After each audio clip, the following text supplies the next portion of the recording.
নমস্কার, ব্রেকিং বাংলায় আপনাদের স্বাগত। আমি জয়ন্ত মজুমদার।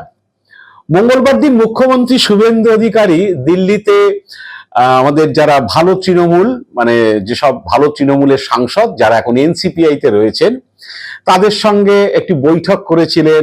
তারপরে যে বঙ্গভবনে লাঞ্চ টাঞ্চ হয়েছে, তো সেই বৈঠকের একটি ছবি, শুভেন্দু অধিকারীর ছবি যখন সংবাদ মাধ্যমে ছড়িয়ে পড়ে, তো সেই ছবি নিয়ে হচ্ছে বঙ্গ বিজেপির অনেক নেতার, বিশেষ করে আদি বিজেপির যারা, তাদের অনেক একটু চিরবিরানি বেড়েছে এবং তারা তো মুখে কিছু বলতে পারছেন না। আরো যারা সাইড লাইনে আছেন, যারা এখন বিজেপির কোনো পদে নেই কিন্তু বিজেপির সঙ্গে যুক্ত, তারা আবার হচ্ছে সেটা নিয়ে একেবারে হজম করে থাকবেন তাও না, তারা আবার কিছু কেউ কেউ বিবেকের ভূমিকায় অবতীর্ণ হয়েছে। তো সেই শুভেন্দু অধিকারীর ছবি এবং সেই ছবিতে থাকা একটি ক্যারেক্টার, মানে একজন সাংসদ, তিনি শুভেন্দু অধিকারী সম্পর্কে কিছুদিন আগেই হচ্ছে তৃণমূলের মিটিং থেকে কি বলেছিলেন সেই ভিডিওটা বুধবার দিন প্রকাশ করে দিয়েছেন। তো তিনি হলেন আর কেউই না, তিনি এখন একটু সাইডে আছেন, তিনি হলেন 2019 সালে যাদবপুর কেন্দ্রে বিজেপির প্রার্থী অনুপম হাজরা লোকসভা কেন্দ্রে, এবং হচ্ছে তিনি লোকসভা নির্বাচনে 19-এ লড়ে হেরে গিয়েছিলেন। তবে তার আগে তিনি তৃণমূলের সাংসদ ছিলেন। পরবর্তীকালে তৃণমূলের সঙ্গে তার সমস্যা সৃষ্টি হয়, তিনি 2019-এর ভোটের আগে বিজেপিতে যোগদান করেন। তারপরে ভোটে হেরে যাওয়ার পর তিনি সর্বভারতীয় সম্পাদক ছিলেন। এখন যদিও কোনো বড় কোনো পদে নেই, কিন্তু বিজেপিতেই আছেন। সমাজ মাধ্যমে নিয়মিত পোস্ট করেন, বিজেপির পক্ষে পোস্ট করেন, বিজেপি বিরোধী দলের বিরুদ্ধে পোস্ট করেন। তো সেই অনুপম হাজরা বুধবার দিন একটি পোস্ট করেছেন, মানে তিনি অনেকগুলি পোস্ট করেছেন, আমি একে একে আসবো। তার মধ্যে ওই শুভেন্দু অধিকারীর সঙ্গে ছবি তোলা এক সাংসদ শুভেন্দু অধিকারী সম্পর্কে কি বলেছিলেন, তো সেইটা নিয়ে পোস্ট করেছেন এবং আমি সেগুলো দেখাবো আপনাদের, সেই ভিডিও দেখাবো। তো সেটা বিস্তারিত বলার আগে বা সেই ভিডিও দেখানোর আগে দর্শক বন্ধুদের কাছে অনুরোধ, যারা আমার চ্যানেলটিকে এখনো সাবস্ক্রাইব করেননি তারা সাবস্ক্রাইব করলে আমি একটু উৎসাহিত হব, আর ভিডিও ভালো লাগলে বন্ধু বান্ধবদের কাছে শেয়ার করবেন।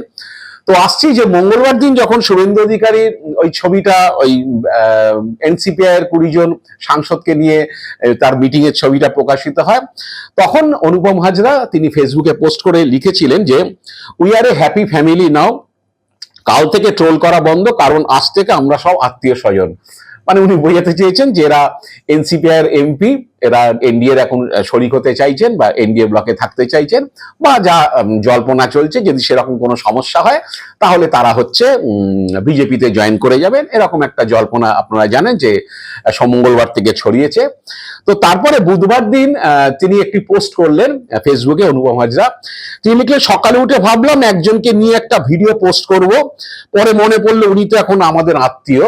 তা সেই পোস্টটাও করলেন। অনেকে ভাবছিলেন যে কি চমক দেবেন তিনি, কার কথা বলছেন, কোন ভিডিও পোস্টের কথা বলছেন, এসব নিয়ে একটা লোকজনের মধ্যে একটা কৌতূহল ছিল যে অনুপম হাজরা কি এই ছবি বা কার ভিডিও পোস্ট করবেন।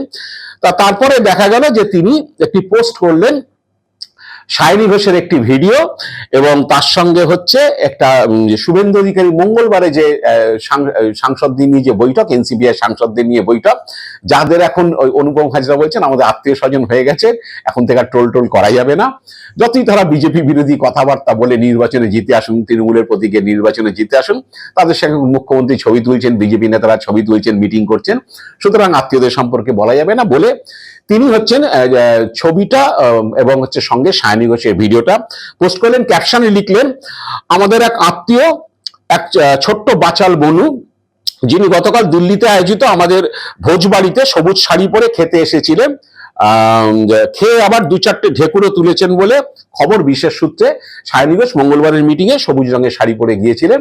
তো সায়নী সেই ভিডিওটা তিনি প্রকাশ করলেন, সেখানে শুভেন্দু সম্পর্কে সায়নী কিছু কথা বলেছিলেন যে শুভেন্দু অধিকারী নাম শুনলেই হচ্ছে দিন খারাপ যায়, নামটা শুনলেই হচ্ছে মুড অফ হয়ে যায়, দিন খারাপ যায়, কালো বেড়ালের মতো রাস্তা কেটে ফট করে বেরিয়ে গেল, মাথাটা গেছে। তো সায়নী কি বলেছেন আপনাদের শোনাবো, শুনুন সায়নীর বক্তব্য।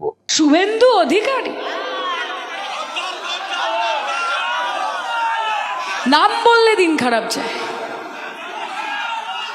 নামটা বললেই একেবারে মুডও চটকে যায়, দিন খারাপ যায়, কালো বেড়ালের মতো রাস্তা কেটে ফাট করে বেরিয়ে গেল। মাথাটা গেছে। আপনারা শুনলেন তো, এই সায়নী ভিডিওটা ছাড়া হলো, অনুপম হাজরা তিনি ছাড়লেন এবং সঙ্গে মঙ্গলবারের শুভেন্দু অধিকারী ছবিটাও সঙ্গে পোস্ট করে দিলেন।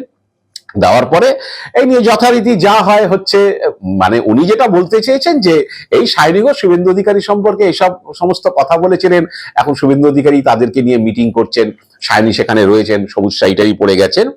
তারপরে আবার তার কয়েক ঘন্টা বাদে অনুপম হাজরা আরেকটি পোস্ট করলেন, সেখানে তিনি এই তৃণমূলের এই যারা বিদ্রোহী সাংসদ, এদের মানে তৃণমূল সাংসদদের, মহিলা সাংসদ বিশেষ করে বেশিরভাগ ছিলেন, সেখানে অভিষেক বন্দ্যোপাধ্যায় সঙ্গে তাদের একটি ছবি পোস্ট করলেন, যেখানে তিনি ক্যাপশন দিয়েছেন হচ্ছে, ছেলেটা বরাবরই খুব পপুলার ছিল, মেয়েরা দেখলেই পাগল হয়ে যেত ছবি তোলার জন্য, গতকাল ঠিক এইরকমই একটা ছবি দেখলাম, শুধু ছেলেটার জায়গায় জাস্ট অন্য আরেকজন, মানে শুভেন্দু অধিকারীকে বোঝাতে চেয়েছেন যে মহিলা সাংসদদের সঙ্গে অভিষেক বন্দ্যোপাধ্যায়ের ছবি, এবং অভিষেক বন্দ্যোপাধ্যায়ের জায়গায় হচ্ছে গতকাল শুভেন্দু অধিকারীর ছবি ছিল। তো এখন হচ্ছে অনেকেই বলছেন যে আসলে এই যে এনসিপিআই যারা নাম লিখিয়েছেন, তৃণমূল থেকে বেরিয়ে গিয়ে যারা এখন ভালো তৃণমূল হয়ে এখন এনসিপিআই তে গেছেন, এনডিএ ব্লকে তারা ঢুকবেন, এখনো স্পিকার স্বীকৃতি দেননি, যদি সেরকম সমস্যা হয়, তাদের সদস্যপদ খারিজ হওয়ার সম্ভাবনা থাকে, তাহলে তারা বিজেপিতে চলে আসতে পারেন, তার সংখ্যা টঙ্কা জোগাড়ের চেষ্টা হচ্ছে। এরা সব এখন আত্মীয় স্বজন হয়েছে, অনেক আদি বিজেপি নেতারা বিষয়টা নিয়ে বুঝতে পারছেন তাদের হজম হচ্ছে না, কিন্তু তারা যেহেতু পদে আছে তারা চট করে এখন মুখ খুলতে পারছে না। আবার দিল্লির ব্যাপার আছে, দিল্লির আবার সংখ্যা দরকার, এমপি বানানো দরকার বিল পাস করাতে হলে, বা যদি সংবিধান সংশোধনী কোনো বিল আনতে হয় 2/3 মেজরিটি লাগবে। এখন চারদিক থেকে সাংসদ হচ্ছে, জোগাড়ের চেষ্টা হচ্ছে, 360 সংখ্যাটা জোগাড়ের চেষ্টা হচ্ছে। তা দিল্লির ভয়ে হোক বা শুভেন্দু অধিকারীর ভয়ে হোক, যে কোনো কারণে হোক, এইসব আদি বিজেপি নেতারা এখন মুখ খুলতে পারছে না। কিন্তু অনুপম হাজরা বা এই আমাদের তথাগত রায় তো তার সেই সমস্যা নেই, তারা বিজেপি সমর্থক, বিজেপির নেতৃত্বে ছিলেন, সবই ছিল, কিন্তু তাদের তো এখন আর পত্তদের কোনো দায় নেই, তারা মাঝে মধ্যে সব বলে টলে ফেলেন।